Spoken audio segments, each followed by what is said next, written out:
I transmigrated into a redemption novel. The male lead has already redeemed the female lead, and I'm the younger sister of the supporting male character, Frank. Frank, suffering from unrequited love, fell into depression and became half dead. Our parents found him an eyesore and went on a vacation together to relax. They left 4-year-old me in Frank's care, but he was too busy dying to look after me. Watching Frank about to jump, my little lips quivered as I cried, "Big brother. Can I bother you for a second? Could you make me some milk before you die? I haven't had any milk all day." Frank suddenly turned around, staring at me in momentary bewilderment. "Why are you here? Where are Mom and Dad?" He came down from the railing on the rooftop and walked up to me, looking at me as if I were some rare curiosity. I quietly let out a sigh of relief, my eyes welling up with tears as I said, "Brother, Mom and Dad don't want you. And they don't want me either. They ran away together. We're both so pitiful. The pitiful shouldn't make things harder for the pitiful. So could you at least wait until I've had my fill of milk before you die?" Frank patted my head, his eyes sparkling. He seemed to have forgotten about jumping off the building, patiently explaining to me, "Mom and Dad would never abandon you, but they might abandon me, and the word, elope, isn't used like that." "Wait, how do you even know the word, elope? Who taught you that? Your kindergarten teacher, or some shady little kid? Tell your brother." Where is this guy's focus? Shouldn't it be empathy, feeling like we're all in the same boat? Why did it go off track? I decided to steer it back and said patiently, "Brother, they really don't want me. Let me show you exactly what they said at the time." I put my hands on my hips and said in a childish voice, "What the hell? What on earth did I give birth to? None of them gives me peace of mind." Seeing Frank today, I can already see Jenny's future. If she ever becomes lovesick over some man, it would be the death of me. Old foo. I don't want either of them anymore. Let's elope. After speaking, I put on a resolute expression and said to my brother, "You see, that's how it is. Brother, it's your fault. You have to take responsibility for my childhood." My brother's eyes lit up. "Aren't Mom and Dad usually reluctant to let me play with you? Are they really willing to abandon you like this?" He was even gloating. I sighed and said, "Mom and Dad say I'm stupid, that I can't even recite the ABCs properly." "Brother, you tell me, is it that I don't want to recite them well?" It's just that the ABCs aren't familiar with me and don't want to be friends with me. That's why I can't say their names properly." Look at Bob. I can say his name so clearly. Isn't it because we're friends? Once I get to know the ABCs better, I'll definitely be able to recite them properly. I said it with righteous confidence. My brother paused mid-bend while picking me up, gritted his teeth, and asked nonchalantly, "Who's Bob?" "A friend from kindergarten, my desk mate. He's my best friend and always says he'll marry me when we grow up." I giggled proudly, thoroughly impressed by my own charm. My damn charm is too much to handle, even in kindergarten. My brother gritted his teeth and took a deep breath. "Kids go to kindergarten to learn, not to make friends. Do you even know Bob? Can you tell if he's after your looks or our family's money? Can you?" I retorted defiantly. "I can tell. Bob is after my looks. Money is worthless compared to my beauty." Seeing him go off on a tangent endlessly, I couldn't help but remind him, "Brother, I want milk." Frank was about to carry me downstairs, and I felt happy. Frank wouldn't die. Just then, Frank's phone rang. I glanced at it. It was the female lead calling. Annoying female lead. Why not just stick to flirting with the male lead? What kind of call is this at a time like this? Wouldn't it be better if my brother died? Frank hesitated for a moment. The female lead's allure was simply too strong. This book is essentially a redemption story. The female lead is the one who needs redemption. She's like a piece of meat. Other men are saviors. They are dogs. How can a dog resist the call of meat? Sure enough, Frank answered the phone. I leaned in close to his phone and listened together with him. The female lead named Teresa cried, "Brother Frank, you finally answered my call. I thought you were ignoring me." I curled my lips. "Why does this smell so strongly of a green tea BTCH?" Frank asked. "Teresa, what's the matter?" Teresa sobbed. "It's all because of Chandler. He insists on giving me a wedding, but he really has no money, and I don't want him to feel too bad. He lost everything because of me. Brother Frank, can you help me? I understand now. The main couple wants to show off their love, but they lack the capability. They want me, the cheap older brother, to contribute money and effort while they provide love. Huh, what a brilliant idea. I wouldn't even dare to think that way. So I interrupted, "Brother, I want some milk." My brother froze for a moment and glanced at me. I looked at him with teary eyes. clearly signaling that if he didn't make me a bottle of milk, I'd start crying right then and there. Who's with you? Your girlfriend? Did I interrupt something? Teresa's tone had completely changed. She probably didn't expect my brother to find another little vixen so quickly. Without giving my brother a chance to explain, I shouted, "Are you giving it to me or not? If you don't, I'll find another man." My brother said to Teresa, "Teresa, I really have something urgent here. I'll call you back when I'm free." My brother quickly hung up the phone, casually placed it on the living room table, then glanced around and asked me, "Where's your milk powder?" I'm somewhat satisfied and crossed my arms, saying, "Mom and Dad have already given up on me, so you'll have to cover the cost of formula milk. This is your problem to solve." My brother's expression darkens for a moment as he takes a carton of cold milk from the fridge and hands it to me. "Here, drink milk. Milk is milk too." I fell silent. Milk is indeed milk. But can my tiny body digest cold milk? Wait, this is an opportunity. Frank loves redemption so much, doesn't he? Then let him have all the redemption he wants. I decisively took the iced milk, drank a whole glass, then raised the cup and asked, "Is there more?" My brother was delighted. As he poured me more milk, he laughed. "Isn't this easy to take care of? Mom and Dad didn't want me to bring you along, but when they come back, I'll have you plump and fair." Plump and fair, not a chance. Because I'm sick, empty stomach, 4 years old, ice-cold milk. This combo is a perfect storm of bad ideas. Started feeling awful within an hour. My brother was in the kitchen making food for me, but I was already too weak to crawl to the bathroom. I cried out, "Brother, it's over, I'm finished." My brother emerged from the kitchen, looking utterly disheveled. He was a domineering CEO who usually had the housekeeper cook, but today he had planned to commit suicide and had given her the day off. "What's wrong, Jenny? What happened to you?" My brother ran over and yanked me up from the ground. Then he successfully saw something dripping onto the floor. "Brother, I have diarrhea." I couldn't hold it in. Woo-woo. I cried really loudly because it was so embarrassing. My brother froze for a few seconds, carefully hiding his shock, and comforted me without any trace of disgust. "Don't cry, Jenny, your poop doesn't smell at all. Here, let me smell it to prove it." That was a bit too much, though. In the end, Auntie was still called back by Frank to give me a bath. Auntie kept scolding my brother for giving me ice-cold milk to drink. She went on and on, complaining so much that Frank had to go up to the rooftop for some fresh air. I had just finished bathing when Frank's phone rang. I went over to check and saw it was a call from Teresa, so I cleared my throat and answered. "Who is this? Who are you? Isn't this Brother Frank's phone?" "Brother, Frank doesn't have any cheap little sister. You've got the wrong number." I was about to hang up when Teresa snapped. "How dare you hang up on me? Do you even know who I am? Brother Frank treats me like the apple of his eye. If you offend me, believe me, I could ruin you." And Frank wouldn't even say a word against it. Just then, Frank came downstairs. Seeing me answer his phone, he barked sternly, "Jenny, don't answer my calls without permission." I muttered one last line, "Brother, my stomach hurts." Then he hung up the phone. Frank immediately straightened his expression. Without even looking to see who had called, he held me and said, "Let's go to the hospital." I was still sighing and groaning while sitting in the car, distracted while driving. Frank asked me, "What's wrong? Does your stomach still hurt? If you can't hold it in, just go in the car. I can handle it. I can't fucking take this. Even if you can, I'm not about to have diarrhea."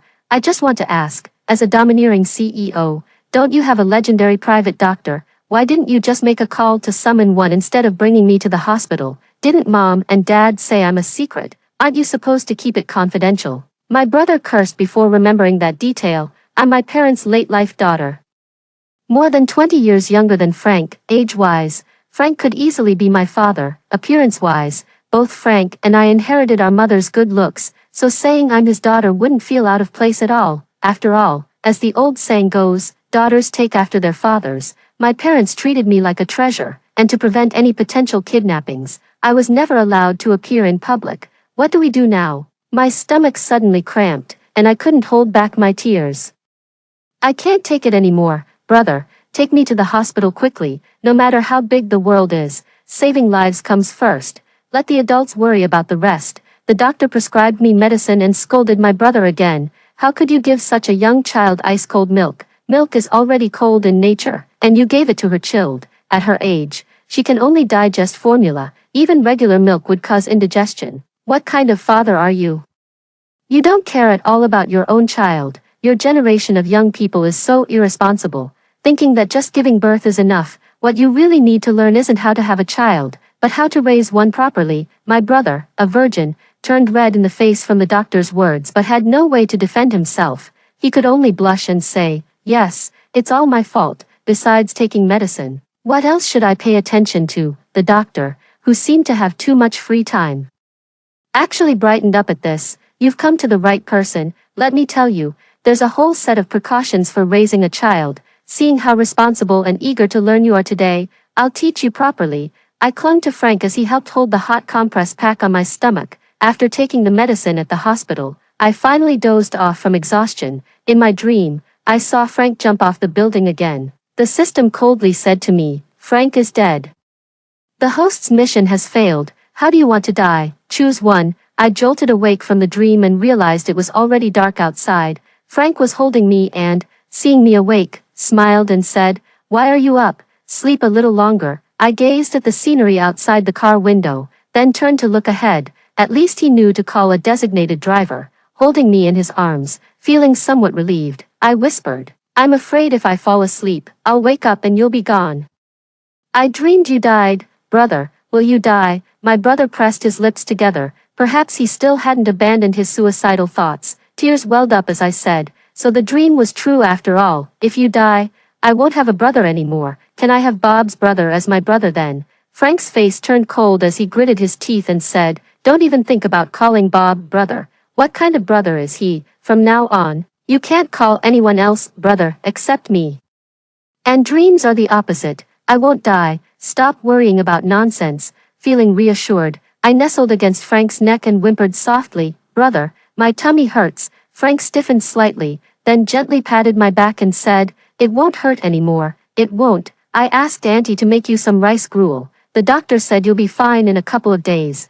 I gave a small nod, clutching Frank's clothes with my chubby little hands, and asked, "Brother, the kindergarten is having a mid-autumn festival event in 2 days. Mom and Dad definitely won't help me go. Can you take me?" My brother fell silent for 2 seconds. I started pouting. "I know this is hard for you, but who made me an orphan? I'll go by myself. If the teacher asks, 'Where are your parents?' I'll say they eloped. If she asks, 'Do you have any other relatives?' Don't worry, I won't rat you out. I'll just say you're dead. You're really a filial daughter, aren't you?"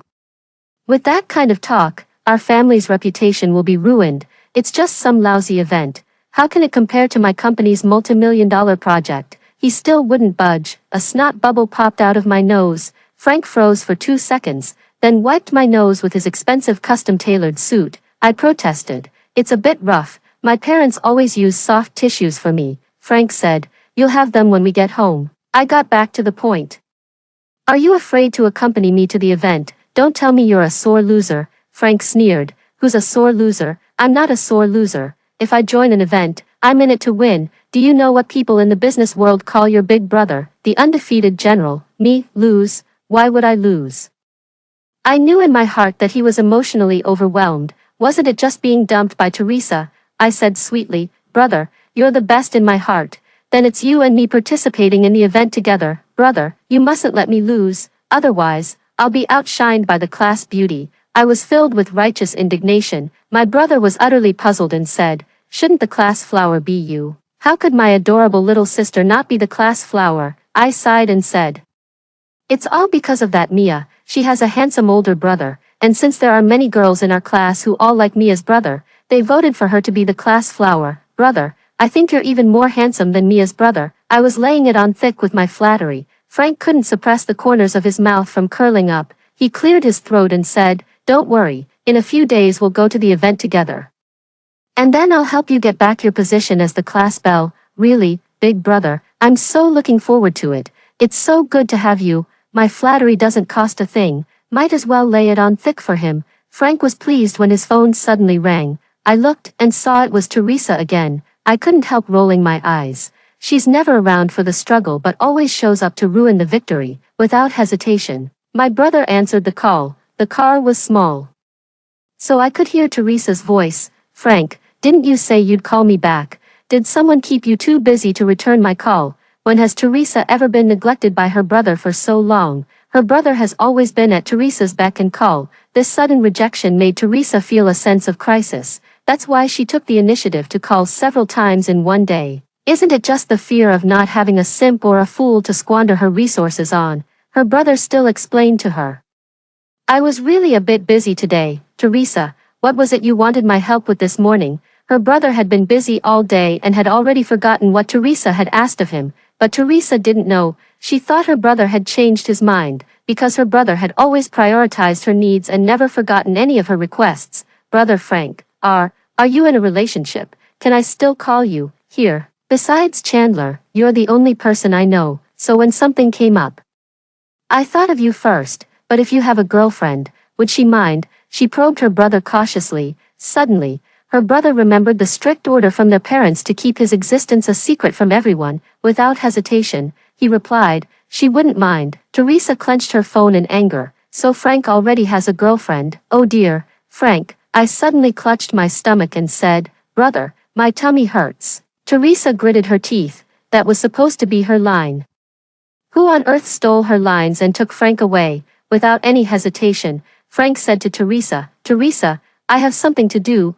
I'll hang up now. Teresa quickly interjected, brother Frank, I'm hesitating whether to marry Chandler. I'm not sure if he's the best choice for me. Covering my stomach and pouting as if about to cry, Frank swiftly replied, then let me know once you've made your choice. I really have things to do. Gotta hang up now. As soon as the call ended, Teresa's face darkened. She smashed her phone and growled, damn it, that daughter of mine must have slept with Frank, that little bitch. I won't let her get away with this. Does she think Frank is hers just because I haven't acted yet? Just wait until I make my move.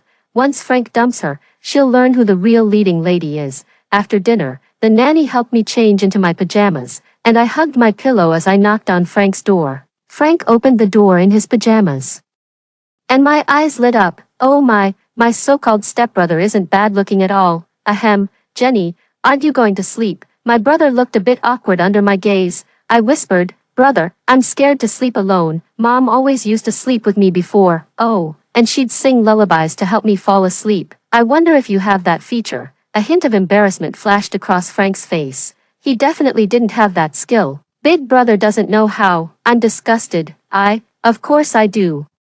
By the way, why didn't Mom sing nursery rhymes to me when I was little? Is that the point? Is the domineering CEO's mind wandering a bit? I know Teresa will definitely cause trouble again tonight. I'll have to keep a close eye on him. This man can only redeem me. Other women can go to hell. When Frank repeated, once upon a time there was a mountain, and on the mountain stood a temple, for the 10th time, I thought he could just drop dead. Ah, system, heavens above, why must you torture me so?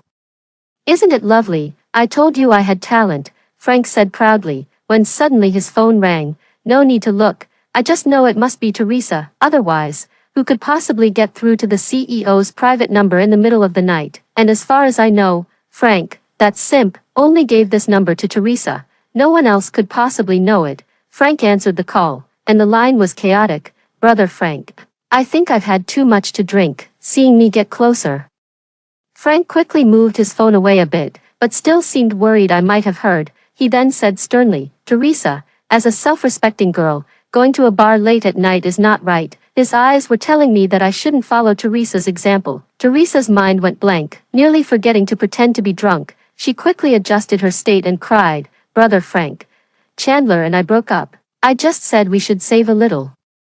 And he accused me of looking down on him for being poor, said I liked you, called me a gold digger. It's completely over between us. Frank tightened his grip on his phone, about to unleash his compassion. I suddenly clutched my stomach. Brother, my tummy hurts, rub it for me, please. Teresa was speechless. Brother was speechless. Brother Frank, is there someone with you? Ahem, yes, there is. But he didn't dare to say it was me. Teresa's breath hitched, and I added fuel to the fire, saying, Brother, I'm sleepy, you should coax me to sleep. I can't stay up late, you know, it's bad for my health. Frank directly told Teresa, Teresa, you should go home now. I really have something to do. Let's talk another day. After hanging up the phone, Frank gently patted me, patiently coaxing me to sleep. I said to my brother, Brother, I have nightmares at night. If I wake up and don't see anyone, I'll cry. Frank immediately assured, Don't worry, Jenny, I'll always be here for you. I hesitated and said, but I might wake up if I hear the phone ring. Without hesitation, Frank set his phone to silent. Sleep peacefully, the phone won't disturb you. I'll rub your tummy, it's all my fault for making you suffer. I promise to take good care of you and make you healthy and plump.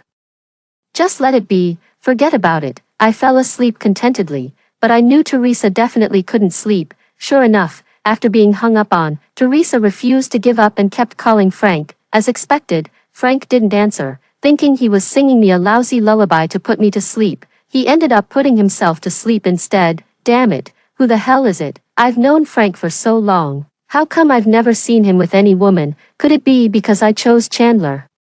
And he was so heartbroken that he found someone else. How infuriating. I trusted him too much. Men are all the same. Can't live without a woman. Teresa angrily downed a glass of wine and continued muttering, Frank isn't even answering my calls. It must be that woman seducing him. Once a man gets a taste, he's bound to develop feelings. I should have just slept with Frank and made him dependent on me. As she spoke, Teresa suddenly felt dizzy. She couldn't help but shake her head. Only feeling someone pick her up, the moment before Teresa lost consciousness, she was still thinking, Frank was just putting on a tough act. Look who came to get her in the end, didn't he? As long as she seized today's opportunity and made something happen with Frank, she could win his heart back. Teresa was a transmigrated strategist, and her goal was to have all men redeem her. Originally, she chose Chandler in the book, but Teresa couldn't stand Chandler's poverty.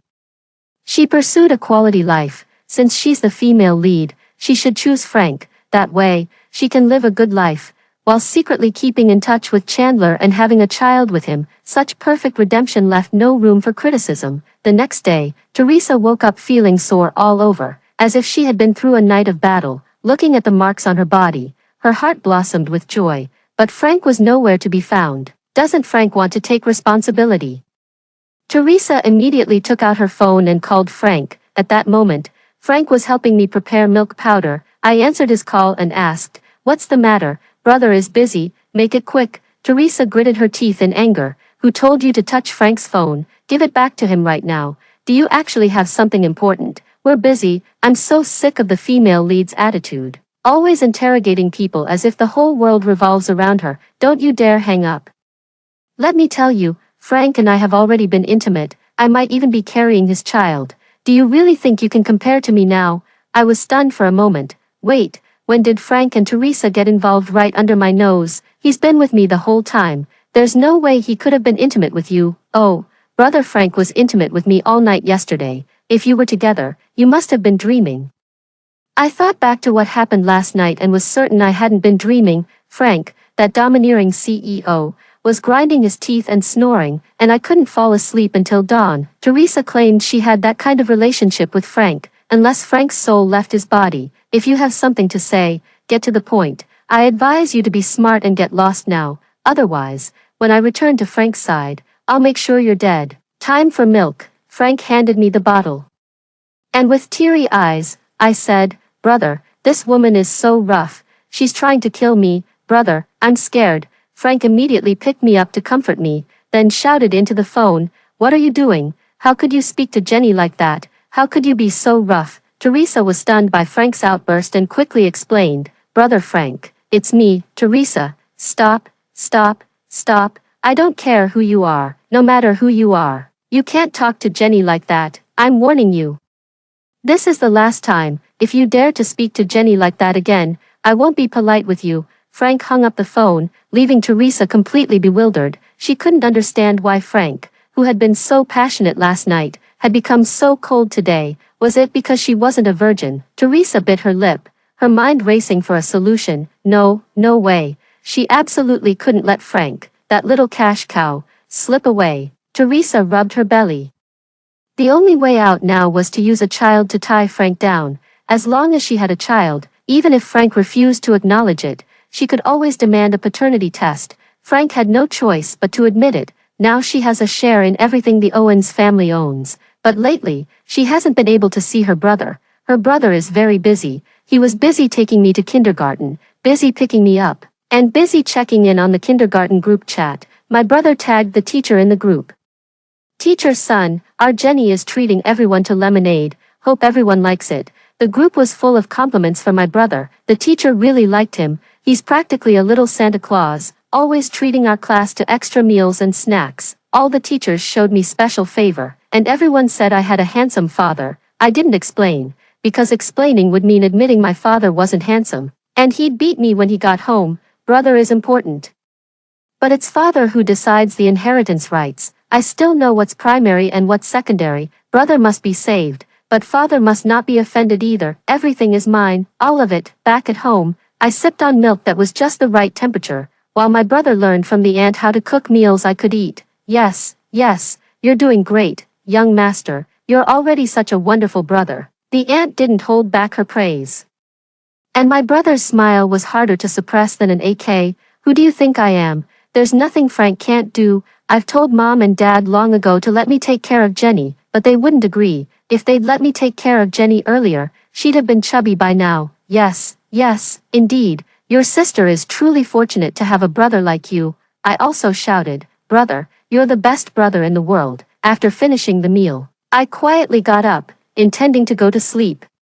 But Frank stopped me, gently wiping my mouth with a soft tissue. He said in a relaxed tone, Jenny, did you forget something? I'm speechless. As expected, there's no escaping it. Brother, can I? Today? No way. Everyone in the group has already posted their videos. Let's just do one reading, okay? I believe if they can do it, you definitely can too. I believe in you. You wouldn't want to embarrass me in the parents' group chat, would you? I'm speechless. How can this even reverse brainwash someone, to prevent him from focusing on Teresa? I had no choice but to agree, but with this body of mine, my tongue just can't articulate properly. Everything I say comes out in a childish, unclear voice. I swear I did my best. Big brother still wasn't satisfied. Honey, let's read it one last time, okay? I'll take you out for something delicious tomorrow. And I'll buy you whatever you want. All right. Just as I was about to refuse, Teresa came in with the auntie. Brother Frank, finally got to see you. Frank's eyes paused for a moment, as if he only remembered Teresa's existence upon seeing her. Do you need something from me? His brother's tone was somewhat cold. We had already recorded the video several times, and Frank's patience was wearing thin. He was annoyed but couldn't vent his frustration on me, so he redirected his anger.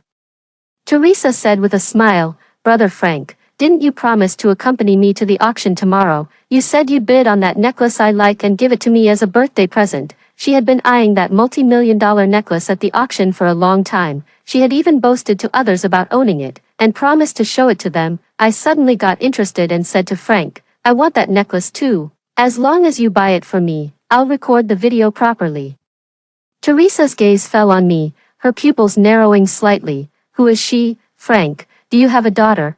Well done, pursuing me while having such a grown-up daughter. Frank, you're something else. Frank frowned as she made a scene, saying, Can't you be gentler? You're scaring Jenny. I immediately ran over and hugged Frank's leg. Jenny is scared. The auntie was mean. Frank picked me up and comforted me gently. Don't be scared. We won't be friends with rude people from now on, Teresa.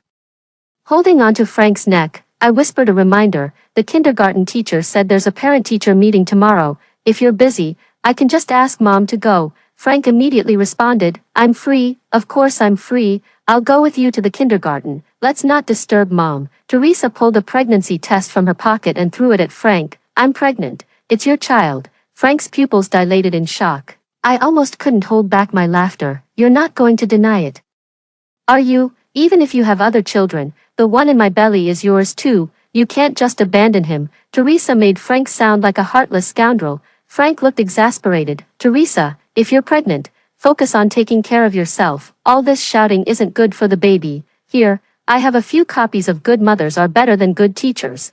Take them home and study them carefully. Oh, and you might also want to read some prenatal education books. They'll be good for both you and your child. What do you mean, my child? Frank, the baby in my belly is ours. Yours and mine, ours. Are you really going to deny it? Frank, when did you become so irresponsible? I retorted to Teresa, you're lying. Frank is the most responsible person. Frank also said, that's right, I am the most responsible. Teresa, don't bring up those things in front of the child. All right, I'm really busy. We'll talk another day when we meet, Auntie. Please see Teresa out. If it were the old Frank, Not only would he have gotten drunk upon hearing Teresa was pregnant, but even just knowing Teresa kissed Chandler would have sent him into a drunken stupor. The current Frank is too indifferent towards Teresa, making it somewhat unbearable for her. Fine, I'll get a paternity test once the baby is born. Let's see if you'll admit it then. Though unwilling, Teresa had no choice but to turn and leave. I asked Frank with a smile, "Bro, did you really sleep with that auntie just now? Is the baby in her belly really yours?" My brother's eyes were filled with shock. Where did you hear that sleeping together leads to pregnancy? That's utterly filthy. Don't believe it, don't listen to it. What on earth are they teaching in that kindergarten? My brother immediately called the Education Bureau, and within a few days, all schools held safety education lectures. And my brother was the sponsor of these lectures. I had already defeated Mia and became the new class belle. Every day, people would ask me to deliver love letters and snacks to my brother. Of course, I gave the love letters to him and kept the snacks for myself. My brother treats me like his own daughter, spending all his time either working or attending tutoring classes to learn how to be a qualified parent. Every day, he's fed with all kinds of motivational chicken soup. Until he's full, he doesn't even have time to think about Teresa, let alone contemplate suicide. As the Mid-Autumn Festival approaches, he even took me to have custom-made clothes for the occasion. My parents called to say they couldn't make it back, and my brother outright said they didn't need to come. He could handle it. 9 months later, Teresa gave birth to the baby, but when she saw the baby's skin color, Teresa's face darkened. This child's genes have mutated. The doctor pursed his lips and couldn't help but remind her, "Miss, genetic mutation doesn't work like that. This child is completely of a different race from you. His father must be black."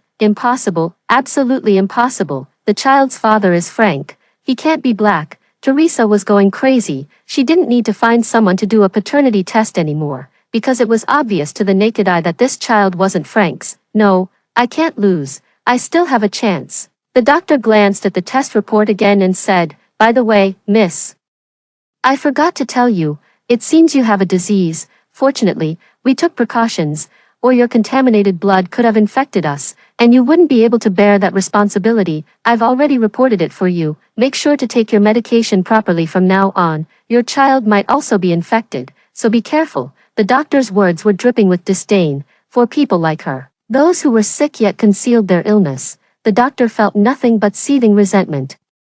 Teresa didn't dare to look at the child even once. When she came out of the operating room, she didn't take the child with her at all and secretly ran away. The hospital immediately called the police. The police arrested Teresa for the crime of abandonment. Teresa still refuses to admit that it's her own child, but the video is in high definition, leaving her no room for denial. Because she gave birth to a black man's child, Chandler outright abandoned Teresa. Teresa has been wanting to see Frank, but he's been too busy to meet with her. "Because I've recently been pursued by several men, it's been bothering him a lot. Jenny, you see, it's like this. Your perspective at this age is definitely different from when you grow up. What good can a little boy in kindergarten possibly be? All he knows is how to sweet talk. You mustn't be fooled by him. But he helps me clean the tables and chairs. That's just a tactic to win you over. You can't be fooled by that. A boy who doesn't spend money on a girl isn't a good boy. But he bought me a hair clip. Isn't it just a hairpin? I'll take you to buy one, Mom and Dad. Really, I've always said girls should be raised with abundance." But they wouldn't listen, insisting on this commoner's education. "Now look, the child's upbringing is all messed up." "Brother, what are you muttering about?" "Nothing, I didn't say anything. Later, I'll call Mom and Dad and tell them to stay out a few more days." I was speechless. My brother doesn't seem to want to die now. He just wants to educate me properly. "Listen, little sister, material things are secondary. What really matters is character. Do you understand what character means?" "It's okay if you don't, I can explain it to you." My brother started rambling, and I couldn't help but yawn. "Save me, who exactly is this chatterbox trying to redeem?" "Little sister, did you hear that?" "Yes, I heard it, big brother. It's so nice to have you. By the way, Mia's clothes are all handmade by her brother." Sigh, I really wish I had a brother like that. Handmade, isn't he amazing? Wait, I just thought of something. I think he works at our company. I'll transfer over to be his assistant. My brother never says no to my requests. The system sounded in my mind. "Congratulations, host, the conquest is successful. You can now enjoy the fruits of victory in this world." I curled my lips into a smile. The good life in this world is secured. My parents sent a text, "Our daughter is truly reliable. From now on, you'll inherit the family fortune." I burst out laughing. After hearing the first story above, what are your thoughts? Feel free to share your opinions in the comments section. Next, there is another similar story. Let's continue to see. The good news is, I found my biological parents. The bad news is, I grew up spoiled and ignorant, and now I've accomplished nothing. I was spoiled rotten, but that's only natural. When someone pampers you, you're bound to become spoiled. So, I ran to my brother's place and started playing the victim. Brother, it's all your fault. I'm totally screwed now. My brother's veins bulged on his forehead. Speak, what the hell happened? I plopped down on the ground without a care for my dignity, desperately clutching at Jacob's pant leg, my face a picture of despair, tears and snot smeared all over him in messy streaks. Jacob couldn't hold back any longer. Vivian, what are you doing? I raised my eyes, tears welling up in them. He immediately softened his aggressive demeanor, took a deep breath, and spoke in a gentler tone. First, tell me what's really going on. This all traces back to one day earlier. I was about to graduate and didn't want to be an intern anymore, so I decided to go home and surprise my parents. Little did I know, I would end up hearing the truth about my origins. Turns out, I was switched at birth. Jacob and I are not biological siblings. Mom and Dad are in the study, discussing how to communicate and how to compensate their biological daughter. I didn't dare to listen anymore because they mentioned me in an exhausted tone. My mind was buzzing all day. I've been arrogant and domineering since childhood. When I was little, my parents tried to cultivate my interests. They successively brought me music instruments, dance, painting, and even martial arts. In the end, I drove them all away. No particular reason. I just find it too wordy and noisy. Every time my mom scolds me, I hide behind Jacob, pouting with grievance. It's fine if Vivian doesn't want to learn, don't force her. My mom massages her forehead. You spoil Vivian like this. When she grows up knowing nothing, are you going to support her? Jacob looked resolute. Yes, I'll raise her. Thus, taking advantage of his doting on me, I became utterly unruly. If I didn't feel like attending class, then I'd just have fun, bullying the weak. He's got my back. No education is fine. Our family isn't short on money. I'm all set to live the rest of my life as a happy freeloader, but now, they're telling me I'm not their biological child. My world collapsed. Thinking about the miserable life awaiting me in my later years, I truly cried. Brother, you have to take responsibility for turning me into this. Jacob was speechless. My mom said, as the saying goes, spoiling a child is like killing them. There was once a mother who indulged her son in stealing. When he was very young, he stole an embroidery needle. In the end, he was sent to the execution ground. Before his death, he made one final request to his mother. Do you know what he did? He bit off one of her ears. Jacob suddenly closed his eyes. What exactly did you steal? I grew impatient. Oh, why can't you understand? Jacob looked at me with a face full of surprise. You've grown up, learning to use metaphors now. I really don't have time to joke with you. I'm not your biological sister. Jacob stopped moving. He reached out and pulled me off the ground in one swift motion. What does it matter? Even without blood ties, I'll still take care of you. What if the real heiress thinks I took advantage of her and made her suffer for 21 years? Would she then make our parents kick me out? Moreover, my arrogant and domineering image is already deeply ingrained in everyone's minds. If I were to clash with the heiress, everyone would surely side with her and condemn me together.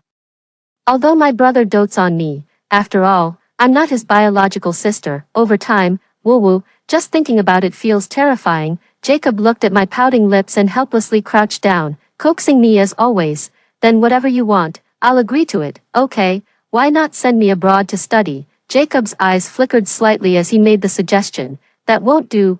I offended too many people in middle school, and they're all abroad now. If they find out I've fallen from grace, they'll definitely come after me with a vengeance. I might end up dying in a foreign land, with no place to be buried. I bit my finger and rejected the idea. A vein bulged on Jacob's forehead as he covered my mouth. Brother, what should we do now? He froze for a moment, probably having never seen me cry so heartbrokenly before. After a long while, Jacob finally hugged me. Don't be afraid, I won't abandon you, he said. I cried for a long time, soaking my brother's custom-made black shirt, and then fell asleep. In a daze, I was carried to a soft bed. Someone gently wiped my face, and then quietly closed the door. When I woke up, it was already dark outside. Rubbing my swollen, red eyes, I pushed open the door and saw Jacob standing on the balcony, silent. He stared blankly at the distant skyscrapers, a burnt-out cigarette between his fingers. My heart instantly tightened. Back then, when Jacob took over the group, he hadn't yet gained a firm foothold. And many crucial decisions were met with obstruction from senior management. When the pressure reached its peak, he started smoking. After discovering it, I started coughing, experiencing difficulty breathing, and having heart pain, unreasonably pestering him to quit smoking. Jacob couldn't resist me and had no choice but to quit. Why is it starting again? Is it because of me, bro?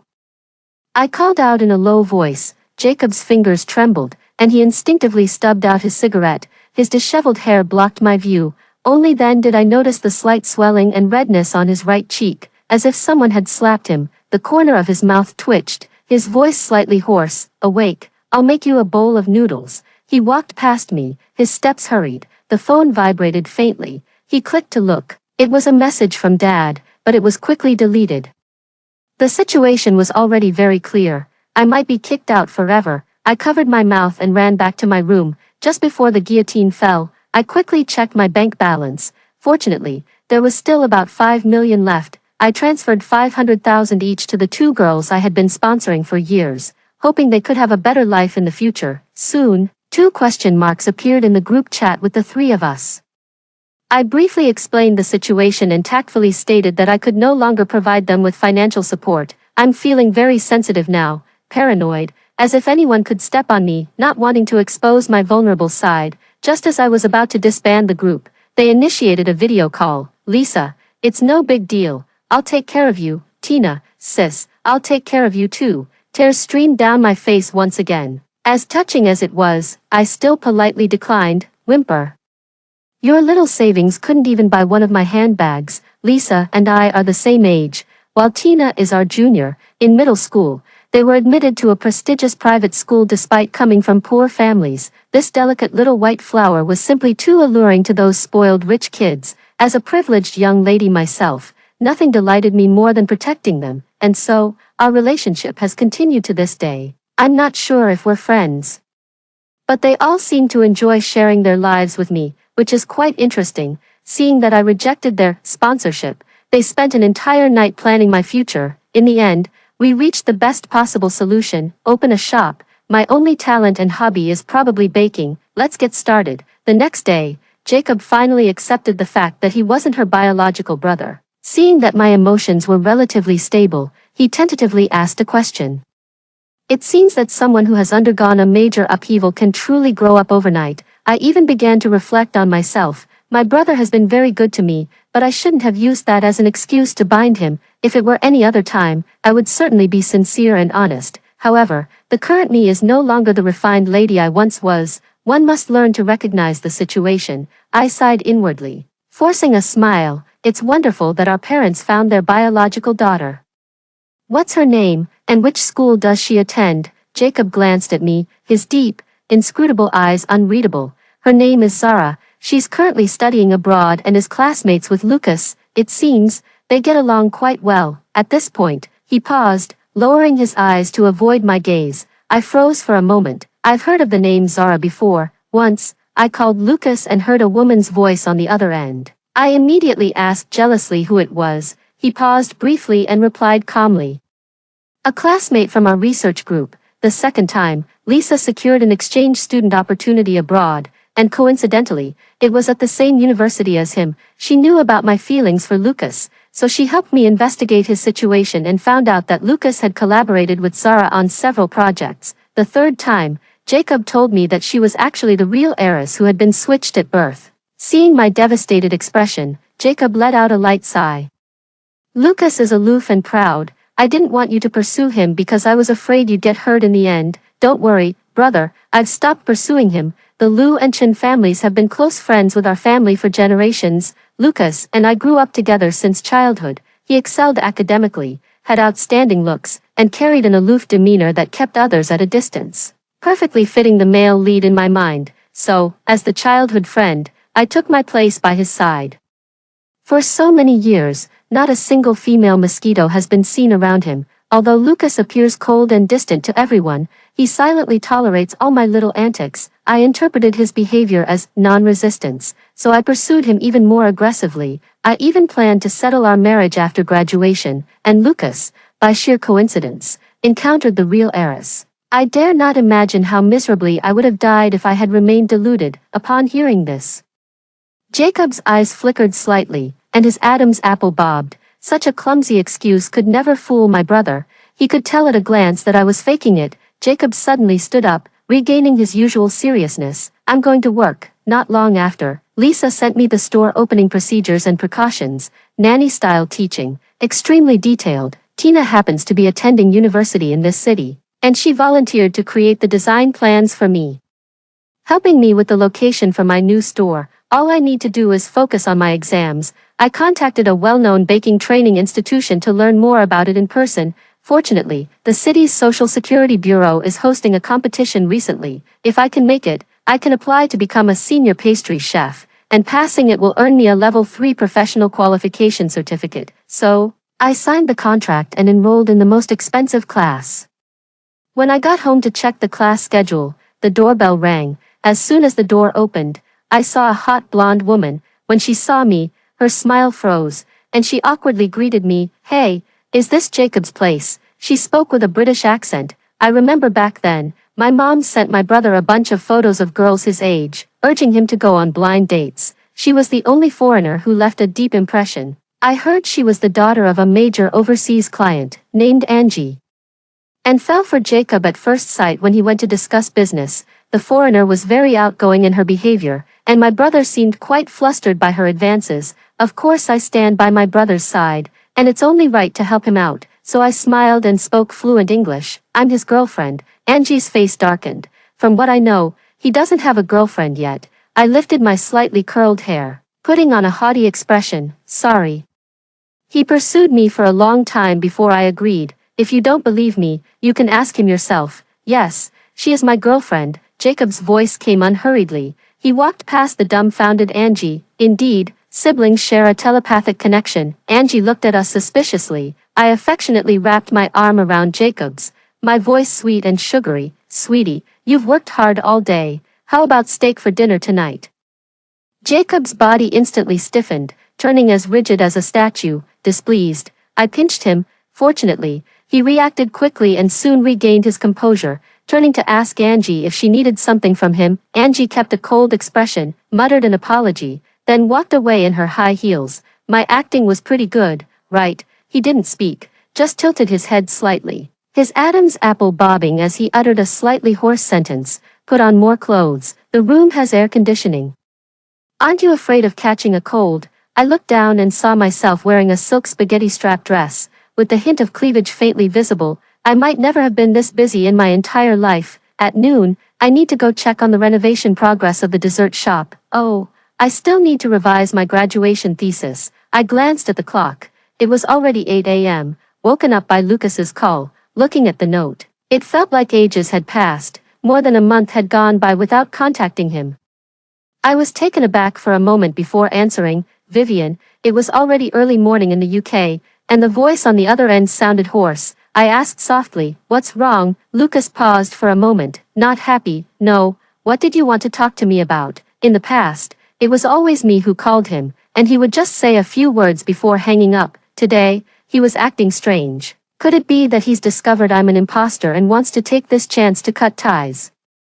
I gripped my phone tightly. Rather than suffer humiliation, it's better to strike first. Lucas, didn't you say before that you wanted to visit the UK for a trip? It seems that was the case. However, I was too busy making money to take the time to explain to them. I'm planning to open a dessert shop. I've been quite busy lately. Sorry about that. Perhaps shocked by a glutton like me. He froze for a few seconds before snapping out of it. Why do you suddenly want to open a dessert shop, Vivian? It's time for class. Just then, Jacob knocked on my door. Lucas, I have something to do. I'll contact you when I have time. I decisively hung up the phone. I thought that, given Lucas's personality, he probably wouldn't call me again in the future. Unexpectedly, things turned out quite differently than I had imagined. Because of my deliberate avoidance, Lucas contacted me more and more frequently. While I was inspecting the newly renovated storefront, my dad called me. He was happy about my recent progress, but also found me a headache. When it came to my biological parents, Dad hesitated and finally sighed, "Vivian, your parents." My heart skipped a beat. I'm still not ready to accept this kind of emotional drop. Dad, you always told me to have my own career. Now I've come to a profound realization. I don't care whether my biological parents are rich or poor. I just want to rely on my own abilities to carve out a world of my own.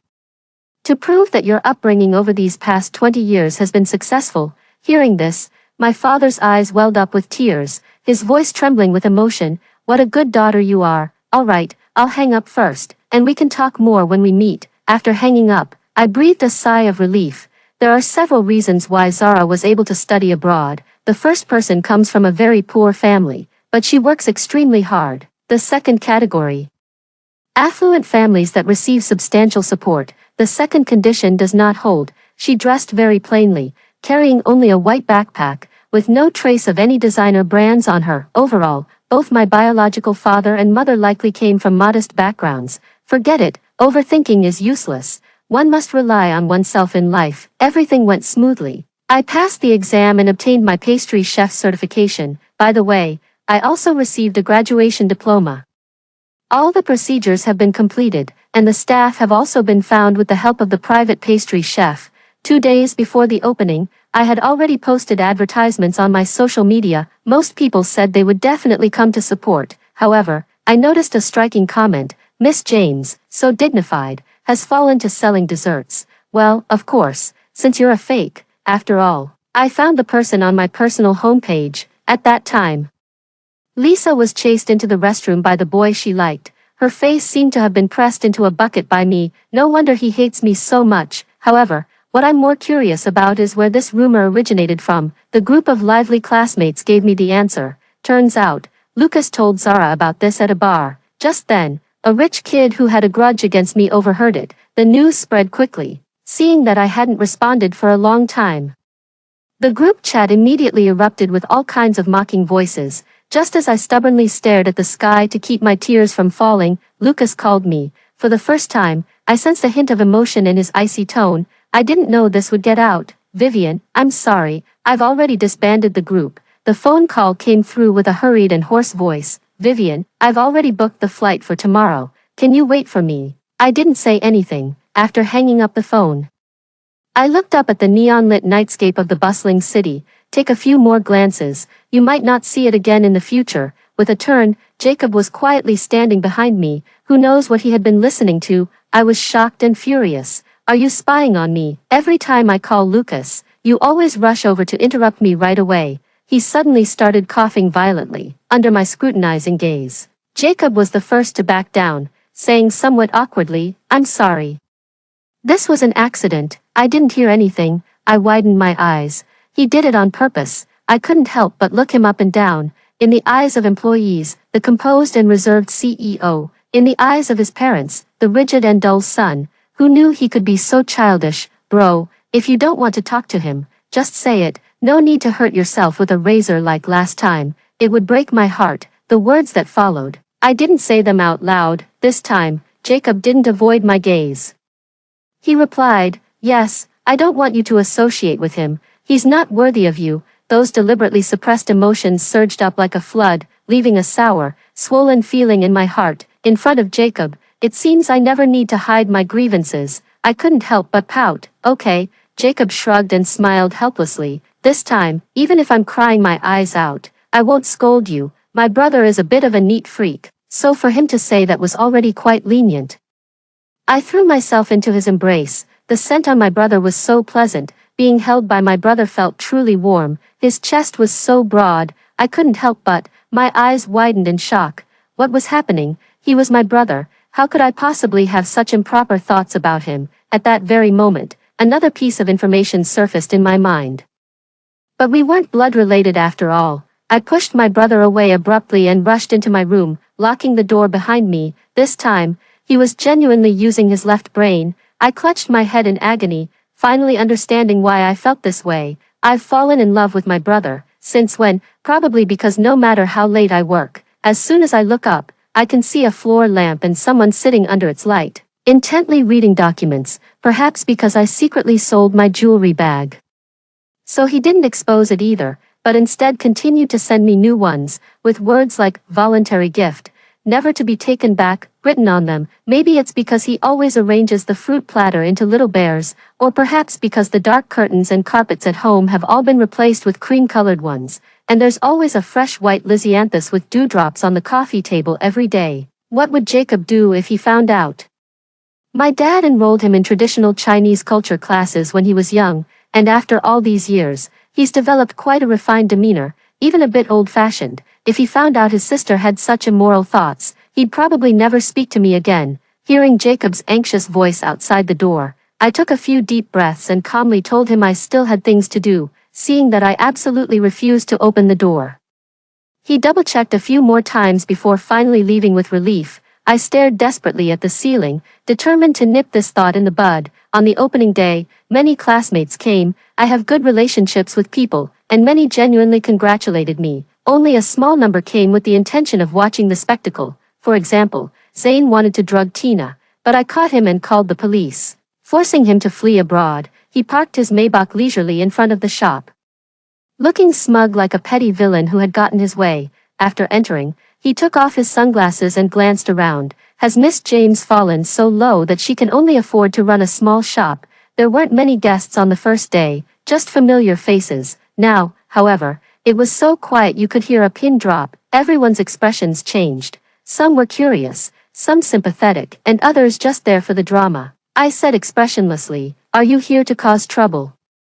"Then I'll call the police." Zane thought of what happened back then, a flash of anger crossing his eyes, but he still managed to force a faint smile. "Can't I just take care of your business?" He had the staff pack over a dozen desserts. When it was time to pay, he deliberately let go, shattering everything. "Ouch, how can the staff in your shop be so clumsy?" He gave me a provocative glance. "Then please pack another one for me, boss. Don't worry, I have money." What I hate the most is people who waste food like this. That's why he's using this method to disgust me. I clenched my fists, debating whether to slap him or go home and tell my brother to teach him a lesson. Ding dong, the door was pushed open, emitting a crisp chime. She was a girl wearing a plaid shirt with her hair in a ponytail, her skin a warm wheat color. I was instantly captivated. I could say with absolute certainty that she was Zara, because she looked so much like my mother.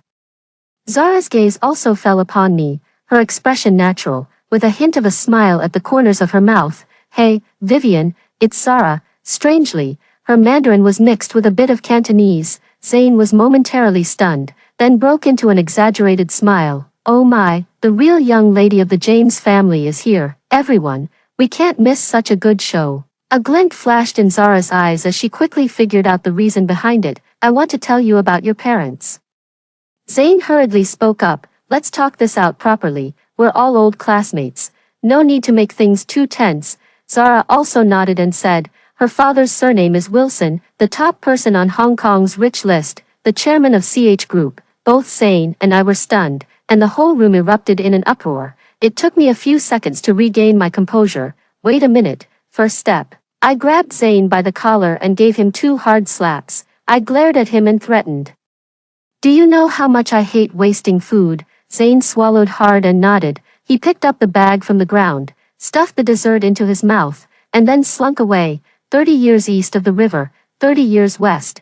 No one could have predicted how quickly things would unfold. As it turned out, my father was the youngest and most doted upon son in our family. He had a clear understanding of his own limitations. From the very beginning, he never intended to get involved in the family's internal power struggles. Instead, he thrived by relying on sweet talk and flattery. He had several siblings, and thanks to the massive trust left by the old man and a few highly profitable companies, they all lived very comfortably. The company is managed by dedicated professionals, allowing him to travel the world with his wife. That's how they ended up mistakenly bringing home the wrong child abroad. Zara and I walked side by side along the lake, chatting about our families and hobbies. My father is a man of few words who enjoys wearing jade pendants, keeping fish, drinking tea, and calligraphy. My mother was a workaholic in her youth, decisive and efficient, but now she's completely given up, binge-watching short dramas until dawn and sleeping until noon the next day.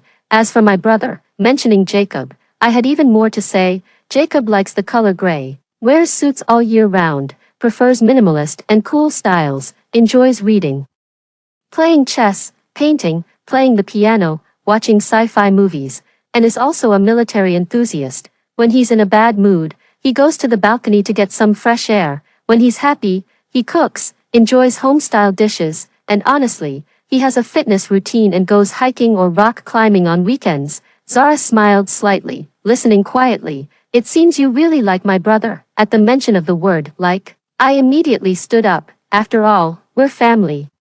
Seeing me stare at the clothes, she instantly knew what I wanted to ask. Look at this outfit of mine, all custom made by a private tailor to match the family's style. Her family is so wealthy. Why did Dad keep sighing back then? Furious, I sent him a message. He quickly replied, I didn't raise you to be as outstanding as Zara. I feel like I've lost. Is this reasonable? I suspect he did it on purpose just to make a fool of me. After talking to Zara, a look of guilt appeared on her face. I'm sorry for wasting 21 years of your time. I froze for a moment. I racked my brains. I've lived with your parents for 21 years. Isn't that enough? A gentle breeze rippled across the lake as we smiled at each other. Zara ruffled my hair and gave me a tender smile. But since I'm one day older than you, that makes me your sister. Play however you want. I'll take care of you. Those bold declarations like, relying on yourself is always better than relying on others, flashed briefly across the smooth surface of my cerebral cortex. I rushed over and wrapped my arms around her waist. All right, my dear sister. When I got home that evening, I dramatically reenacted the scene with Jacob, my face beaming with excitement, especially Zane's expression, which looked as if he had eaten something disgusting, was portrayed by me with remarkable vividness. Jacob listened with a smile. Feeling somewhat disappointed, I muttered, you must know who my parents are. I'm the only one who doesn't know. To everyone's surprise, Jacob actually replied, I don't know, he never lies to me. It's just that he's never been interested in these things, so he's never asked about them. In the dimly lit living room, his gaze was serious. No matter who your biological parents are, you're still part of our family, yes. We are family. Hiding the longing in my eyes, I whispered softly, brother, I'm moving out. Everything is back on track now, and that inappropriate dark affection should come to an end here. Jacob's gaze fell upon me. He remained silent for a long time. After returning from abroad, Lucas would come to my dessert shop every day to buy a blueberry mousse. Since he was a customer, I had no reason to turn him away. Tina would come to the shop to help me out when she had free time. Truly, fortune is as changeable as the moon. Vivian, how long do you plan to keep giving him the cold shoulder? I turned around in surprise. No, why would you think I'm giving him the silent treatment? Tina's eyes widened in shock. Clearly, most people present were unwilling to believe this. It's all because of my youthful arrogance. I left behind a dark chapter in my past. Lucas arrived the next day, but he was wearing a mask and a baseball cap.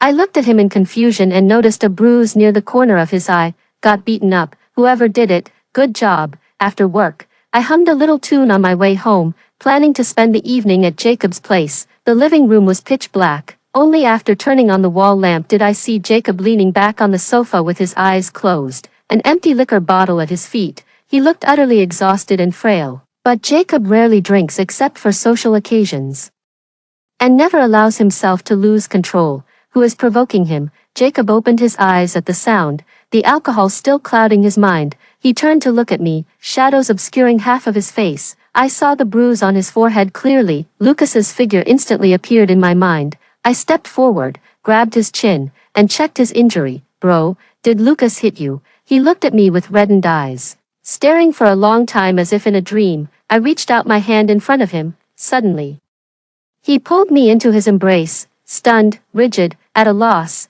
I even forgot to breathe. Our faces were almost touching, the warm scent of alcohol wafting over my sensitive neck. My throat went dry again, and I swallowed hard. Bro, my voice was very soft, like the gentle whispers between lovers. Vivian, promise me you won't go with them, okay? I froze for a moment, a sense of foreboding rising in my heart. Who are these people? Perhaps once it's all figured out, everything will be different. I lowered my voice and guided her slowly. Brother, who don't you want me to be with? As he raised his eyes, his thin lips brushed against my burning earlobe. I stared at him blankly, hearing it loud and clear. Don't leave me behind. It was a question without an answer. He was drunk, I believed, but his heartbeat uncontrollably quickened. Was he also reluctant to part? The drunken Jacob shed his usual aloof demeanor, revealing a side of himself unknown to others. His face was slightly flushed, his nose perfectly straight, his brows slightly furrowed, and his eyelashes fluttering gently. I'm really confused. I swallowed hard, trembling as I took out my phone to snap a few photos for evidence. Bro, you came into the room on your own, don't blame me. I closed my eyes and gently kissed his lips, so soft. The arm around me suddenly tightened. He drowsily opened his dark, bright eyes, misty and unfocused. His breathing grew heavier. As if trying to confirm something, he grabbed my neck, regained the initiative, and launched a fierce attack. The next day, when I woke up, as expected, my makeup had already been removed. Jacob must have been drunk in the middle of the night and carried me back. I touched my messy hair. Does he remember what happened last night? I nervously opened the door and looked around. He should have already gone to work by this time. The living room was empty. While relieved, I also felt somewhat disappointed. Just as I turned around, I heard footsteps behind me. Jacob, dressed in casual clothes, glanced at his watch, his expression unchanged. You're awake. Go take a shower. Breakfast is ready. Oh my God. He doesn't remember anything. My temper flared up instantly. No, I'm moving out. He pulled me back and said in a very calm tone, where to? Would you like to stay at Lucas's place? I tried to break free but couldn't, and instead, he lifted me by the waist and carried me toward the living room. Jacob placed me on the sofa. I stared in shock as Jacob knelt on one knee, looking up at me with excitement in his eyes. I didn't know what to do, took a step back, hands pressed against my chest, my body stiff, but his left hand aggressively rested on the arm of the sofa, the knuckles turning white from the excessive force, cutting off my retreat, leaving me no chance to escape. His voice was hoarse. Do you still remember? Aren't you going to take responsibility? I swallowed hard and said, brother, do you still remember? He rubbed the dark red bruise at the corner of his mouth. My lips were bitten until they bled. How could I ever forget? My face flushed crimson as I turned my head away. Big brother would never abandon you. I never once considered kicking you out of this family. I can't bear the thought of you suffering. I looked at him seriously. Brother, are you taking responsibility for me, or do you like me? He took my hand and placed it on his chest. Thump, thump, thump, like a drumbeat, as if it might burst open at any moment. What do you think? I felt both shy and happy. I wrapped my arms around his neck and buried my face in it. Brother, I love you. He held me tightly, his eyes filled with laughter. All right, I'll meet your parents tonight. Me, this was how I ended up meeting my biological father and mother. The couple was dressed casually, holding my face in their hands and conversing in Cantonese. Darling, her eyes are so big, just like yours, sweetheart. She looks so much like you. Ahem, Zara coughed twice. All right, don't scare our little sister. They finally let go of me, shoved the black card into my hand, and then comforted me in broken Mandarin. Mom and Dad are overjoyed to see you.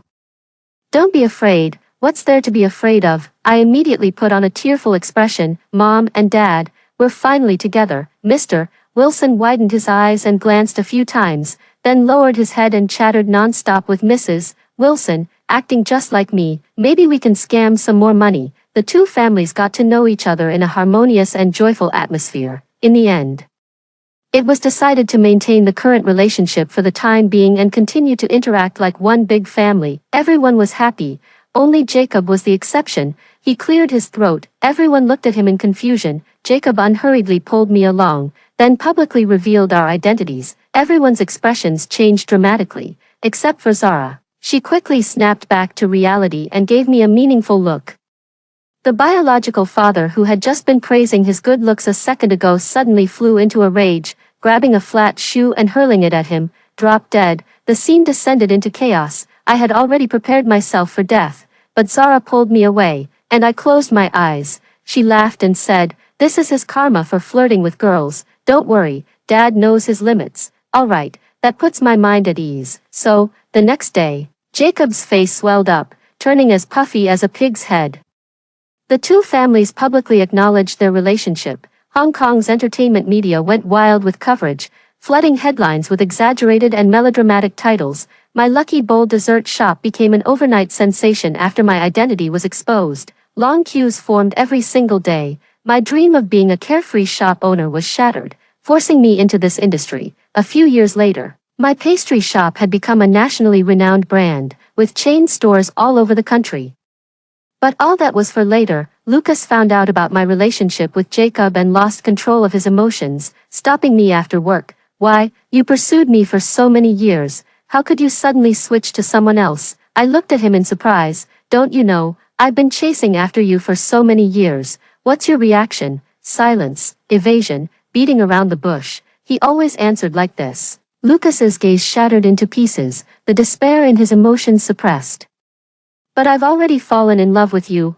I smiled. You're really funny. Belated affection is cheaper than a dog. Lucas lowered his bloodshot eyes, panting heavily. Can't you give me one more chance? Let me compete with him fairly. I looked at him. In terms of childhood friends, my relationship with my brother isn't even as close as yours. As for ideal types, they change as one grows older and matures mentally. Back then, I was young and naive, liking cold and sarcastic types. So you were lucky enough to catch my eye. Now that I've grown up, my ideal type is someone mature, gentle, considerate, and free from emotional neglect.